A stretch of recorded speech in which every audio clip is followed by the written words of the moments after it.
পরের ছবি, শুধু ছবি নয়, ছবির সমস্ত কলা কুশলী থেকে নিয়ে আসবো। আজকে আমি আমার কথা রাখতে এসেছি, আজকে রঘু ডাকাতের প্রত্যেকটা টিম আমরা আজকে চলে এসেছি।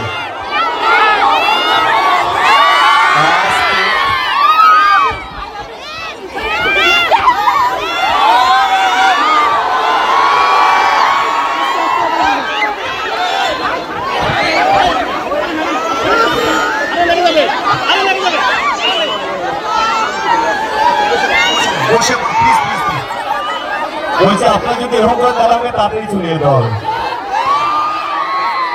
এটাই বলবো কি কার সাথে এসছো? বাবা মা কই? বাবা আপনি আমি যাবে এই রাস্তায় পৌঁছে দেওয়ার কাছে এই বিষয়ে যাচ্ছি।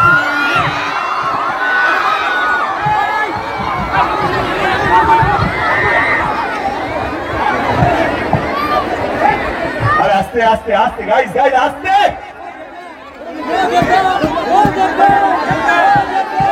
আজকে আমি আমার রঘু ডাকাত টিমের সাথে এসেছি।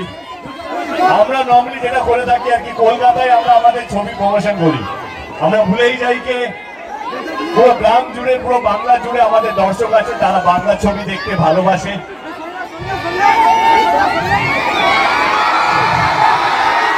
যারা বাংলা ছবিকে আগলে রেখেছে, যারা আমাকে দেব বানিয়েছে, যারা যারা লড়াই করে বাংলা ছবির জন্য, যারা ঠাকুরের কাছে, ঈশ্বরের কাছে প্রার্থনা করে যাতে তাদের হিরো যেন, তাদের হিরো ছবি, সেই জন্যই আজকে বাগান থেকে শুরু হয়েছে আমাদের যাত্রাটা। আজকে রঘু ডাকাতে আজকে আমরা সবাই মিলে এসেছি আপনাদের কাছে আমাদের গান লঞ্চ করতে। বাংলা ছবির ইতিহাসে এটা কোনোদিন হয়নি।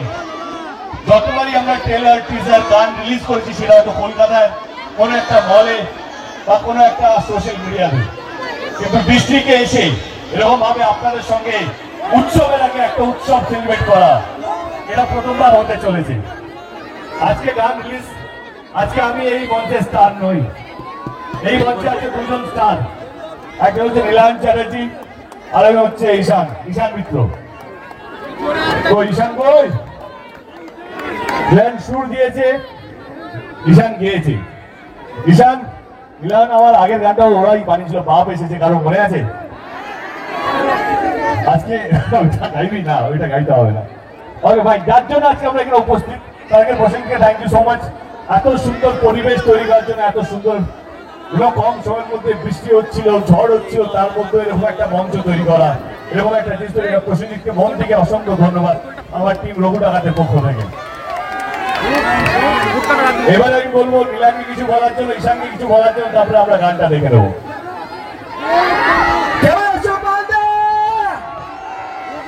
চলো আমরা বেশি কথা বলবো না, আমরা বলো জিজ্ঞেস করি ডাকাত দল নিয়ে যখন এসে গেছি, গান হবে নাকি? সবাই একসাথে হয়ে